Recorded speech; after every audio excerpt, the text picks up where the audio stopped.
সমাধান চাও যদি জীবনে মরণে, ফিরে যাও খুঁজে নাও চোখ রাখো কুরআনে। আসসালামু আলাইকুম ওয়া রাহমাতুল্লাহি ওয়া বারাকাতুহু। ইন্নাল হামদুলিল্লাহ ওয়াস সালাতু ওয়াস সালামু আলা রাসূলিল্লাহ। সম্মানিত শ্রোতা বন্ধুগণ, আশা করি আল্লাহ পাকের অশেষ মেহেরবানিতে আপনারা সকলে ভালো আছেন। দূরে কিংবা কাছে, দেশে কিংবা প্রবাসে, যে যেখান থেকে এই মুহূর্তে আমার সাথে অংশগ্রহণ করেছেন, সকলকে জানাচ্ছি আন্তরিক মোবারকবাদ। প্রিয় ভিউয়ার্স, আজকে আমি অত্যন্ত গুরুত্বপূর্ণ একটি বিষয় নিয়ে আপনাদের সামনে উপস্থিত হয়েছি। আমার আলোচনার বিষয়বস্তু হচ্ছে সুস্থতার জন্য জিন ও জাদুগ্রস্ত ব্যক্তিকে যে আমলগুলো যত্ন সহ পালন করতে হবে। আজকে আমার এই ভিডিওতে আমি সেই সমস্ত আমলগুলো আপনাদের সামনে তুলে ধরার চেষ্টা করব ইনশাআল্লাহ। জিন, জাদুটোনা, বদনজর, কুফরি, বান, ব্ল্যাক ম্যাজিক থেকে নিরাপত্তার জন্য সহজ, পাওয়ারফুল, মাসনুন কিছু আমল রয়েছে। যে ব্যক্তি এই আমলগুলো করবে, শক্তিশালী প্রাচীরের মতো এই আমলগুলো ঢাল হিসেবে ব্যক্তিকে সুরক্ষিত রাখবে। এই পর্যায়ে আমি আপনাদের সামনে আলোচনা করব সেই সমস্ত আমলগুলো কি, যে আমলগুলো ব্যক্তিকে ঢাল হিসেবে সুরক্ষিত রাখবে। যদি কোনো ব্যক্তি সেই আমলগুলো করতে পারে, আমি যে আমলগুলো আপনাদের সামনে নিয়ে এসেছি সেই সমস্ত আমলগুলো আমি খুঁজে খুঁজে কোরআন ও হাদিস থেকে ঘেটে সর্বমোট 19টি আমল নিয়ে এসেছি। যদি কোনো ব্যক্তি সেই আমলগুলো করতে পারে, ইনশাআল্লাহ আমি আশাবাদী ওই ব্যক্তি যদি ইতিপূর্বে চিকিৎসা করার পরেও সফলতা পেয়ে না থাকে, সে যদি এখন থেকে এই আমলগুলো করতে পারে, আর যার মাধ্যমে তিনি চিকিৎসা নিচ্ছেন তিনিও যদি দক্ষ চিকিৎসক হয়ে থাকেন, তাহলে অবশ্যই তিনি সুস্থ হবেন। সুস্থতার ক্ষেত্রে 3টা বিষয় সবচেয়ে গুরুত্বপূর্ণ। একটা হচ্ছে সর্বপ্রথম আল্লাহ সুবহানাহু ওয়া তাআলার রহমত আপনার প্রয়োজন হবে। দ্বিতীয় নাম্বার হচ্ছে আপনি কার কাছ থেকে চিকিৎসা গ্রহণ করছেন। যার কাছ থেকে চিকিৎসা গ্রহণ করছেন তার এই চিকিৎসা বিষয়ে কতটুকু নলেজ রয়েছে, কতটুকু দক্ষতা রয়েছে, তার মাধ্যমে চিকিৎসার কতটুকু সফলতা রয়েছে, এই বিষয়টা আপনাকে খেয়াল করতে হবে। এর পাশাপাশি 3 নাম্বার যে বিষয়টা ব্যাপারে আপনাকে যত্নশীল হতে হবে, সেটা হচ্ছে আমি যেই 19টি আমল সম্পর্কে আপনাকে বলবো, যদি কোনো রোগী সেই 19টি আমল করতে পারে, অবশ্যই অতি অল্প সময়ের চিকিৎসার মাধ্যমে সে সুস্থ হয়ে যাবে। জিন ও জাদুগ্রস্ত ব্যক্তিকে যে আমলগুলো যত্নসহ পালন করতে হবে, সেই সমস্ত আমলগুলো থেকে 1 নাম্বার হচ্ছে সকাল সন্ধ্যা মাসনুন দোয়া পড়া। সকাল সন্ধ্যার মাসনুন কিছু দোয়া রয়েছে। আপনি যে সকল মাসনুন দোয়া জানেন সেই সমস্ত মাসনুন দোয়াগুলো আপনাকে বেশি বেশি পড়তে হবে। আর যদি আপনার জানা না থাকে, মাসনুন দোয়ার ছোট ছোট বই রয়েছে, সেই সমস্ত মাসনুন দোয়ার বইগুলো ক্রয় করে বাজার থেকে আপনাকে সেই আমলগুলো বেশি বেশি শেখার চেষ্টা করতে হবে। জিন ও জাদুগ্রস্ত ব্যক্তিকে যে আমলগুলো যত্নসহ পালন করতে হবে, তার মধ্য থেকে 2 নাম্বার হচ্ছে নামাজের পরে এবং ঘুমানোর আগে আয়াতুল কুরসি পাঠ করা। 3 নাম্বার আমল হচ্ছে নামাজের পরে এবং ঘুমানোর আগে 3 কুল পাঠ করা। 4 নাম্বার হচ্ছে ঘুমানোর আগে এবং নামাজের পরে সূরা ইখলাস পাঠ করা। 5 নাম্বার হচ্ছে প্রতিদিন নিয়মিত পবিত্র কোরআন তিলাওয়াত করা এবং যথাসম্ভব তা মেনে চলা। 6 নাম্বার হচ্ছে বেশি বেশি দান সদকা করা। কোরআন ও হাদিসের আলোচনার মাধ্যমে জানা যায়, আল্লাহ রাসূল সাল্লাল্লাহু আলাইহি ওয়াসাল্লাম নিজেও বলেছেন, আস-সাদাকাতু তারাদ্দুল বালা, দান সদকার মাধ্যমে বালা মুসিবত দূর হয়। তাই জিন ও জাদুগ্রস্ত ব্যক্তির ক্ষেত্রে গুরুত্বপূর্ণ যে আমলটি আমি বলেছি সেটি হচ্ছে বেশি বেশি দান সদকা করা। 7 নম্বর আমল হচ্ছে খালি পেটে 7টি আজওয়া খেজুর খাওয়ার অভ্যাস করা। 8 নম্বর হচ্ছে ওযু করা এবং যথাসম্ভব পবিত্র অবস্থায় থাকা। দেখা যায় জিন ও জাদুগ্রস্ত যখন মানুষ রোগীতে পরিণত হয়ে যায়, অনেক পেশেন্টের ক্ষেত্রে আমি দেখেছি সে ভালোভাবে পবিত্র থাকতে চায় না, আর পবিত্র না থাকার কারণে শয়তান তখন তাকে আরো ক্ষতি করার সুযোগ বেশি পেয়ে যায়। 9 নম্বর আমল হচ্ছে আউয়াল ওয়াক্তে নামাজ আদায় করার অভ্যাস গড়ে তোলা। 10 নম্বর হচ্ছে যথাসম্ভব জামাতের সাথে নামাজ আদায় করার চেষ্টা করা। 11 নম্বর হচ্ছে কিয়ামুল লাইল তথা তাহাজ্জুদ নামাজ পড়ার ব্যাপারে যত্নশীল হওয়া।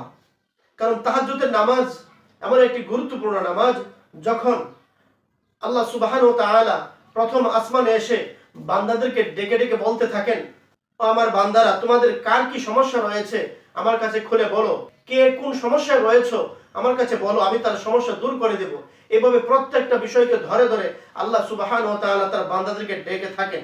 কিন্তু দেখা যায় শয়তান তখন ওই গুরুত্বপূর্ণ সময় মানুষদেরকে গভীর ঘুমে নিমজ্জিত রাখে। 12 নম্বর আমল হচ্ছে বাথরুমে প্রবেশের সময় দোয়া পড়ে শয়তান থেকে আশ্রয় চাওয়া। অনেক ক্ষেত্রে দেখা যায় আমরা যখন বাথরুমে প্রবেশ করি সেই ক্ষেত্রে বাথরুমের দোয়াগুলো আমরা পড়ি না পড়ার কারণে দেখা যায় অনেক সময় মানুষ জিন ও জাদুগ্রস্ত হয়ে পড়ে, জিন ও জাদুতে আক্রান্ত হয়ে পড়ে। 13 নম্বর আমল হচ্ছে মন্দ বন্ধু, মন্দ লোক, বিদআত, খারাপ জিনিস থেকে দূরে থাকা। দেখা যায় আপনি মন্দ বন্ধুদের সাথে আপনি সঙ্গ দেন, তাদের সাথে চলাফেরা করেন, বিদআতের মতো কাজের সাথে আপনি সম্পৃক্ত থাকেন, খারাপ জিনিস আপনার দ্বারা সংগঠিত হতে থাকে, তাহলে কখনো আল্লাহর রহমত আশা করা যায় না।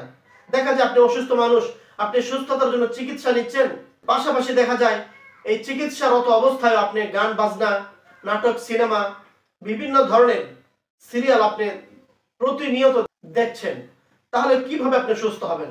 অবশ্যই আপনাকে নাটক, সিনেমা, গান, খারাপ কর্মকাণ্ড থেকে আপনাকে বিরত থেকে আল্লাহর রহমতের আশা করতে হবে। যদি আপনি মন্দ কাজ পরিহার করে আল্লাহর কাছে সাহায্য প্রার্থনা করেন, অবশ্যই আল্লাহ তাআলা আপনার ডাকে সাড়া দিবেন এবং আপনাকে যখন চিকিৎসা প্রদান করা হবে এই চিকিৎসার ফলাফল আপনি অতি দ্রুত সময়ের মধ্যে পাবেন। অনেক রোগীদের ক্ষেত্রে আমি দেখেছি তারা খারাপ কাজও করে থাকে, নাটক, সিনেমা, মন্দ বন্ধু, খারাপ মানুষের সাথে সঙ্গ দেওয়া সবকিছু সে করছে, পাশাপাশি চিকিৎসা গ্রহণ করছে। তখন বলে যে হুজুর আমি তো চিকিৎসায় কোনো সফলতা পাচ্ছি না। চিকিৎসার সফলতা আপনি পাবেন কি করে? আপনি গুনাহের কাজের সাথে সম্পৃক্ত আছেন, আবার পাশাপাশি দেখা যায় চিকিৎসাও নিচ্ছেন। দুটি জিনিস কখনো একসাথে হতে পারে না। আল্লাহর রহমত যদি আপনাকে পেতে হয় অবশ্যই গুনাহের কাজ পরিহার করে আপনাকে আমলের প্রতি ঝুঁকতে হবে। আপনাকে বেশি বেশি আমল করার অভ্যাস নিজের মাঝে গড়ে তুলতে হবে। যখন আপনি এই খারাপ কাজগুলো পরিহার করতে পারবেন তখন দেখা যাবে পর্যায়ক্রমে চিকিৎসার মাধ্যমে আপনি ফলপ্রসূ উপকৃত হতে পারবেন। 14 নম্বর আমল হচ্ছে বেশি বেশি এই দোয়া পাঠ করা, বিসমিল্লাহিল্লাযী লা ইয়াদুররু মা ইসমিহি শাইউন ফিল আরদি ওয়ালা ফিস সামাই ওয়া হুয়াস সামিউল আলিম। অর্থাৎ আল্লাহর নামে, যার নামের সাথে আসমান ও জমিনে কোনো কিছুই ক্ষতি করতে পারে না, আর তিনি সর্বশ্রোতা মহাজ্ঞানী।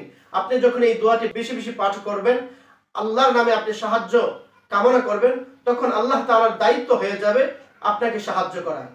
15 নম্বর আমল হচ্ছে সূরা আল বাকারা নিয়মিত পাঠ করা, 3 দিনে অন্তত একবার পাঠ করা। 16 নম্বর আমল হচ্ছে সূরা আল ফাতিহা 7 বার, আয়াতুল কুরসি 3 বার, 3 কুল 3 বার পাঠ করে পানি রেডি করে খাওয়া।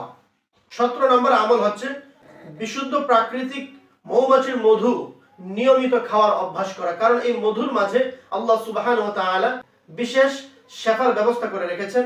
18 নম্বর আমল হচ্ছে সূরা আল ফাতিহা 7 বার, আয়াতুল কুরসি 3 বার, 3 কুল 3 বার পাঠ করে বিশুদ্ধ অলিভ অয়েল রেডি করে তা দিয়ে সকাল সন্ধ্যা পুরো শরীর ম্যাসেজ করা।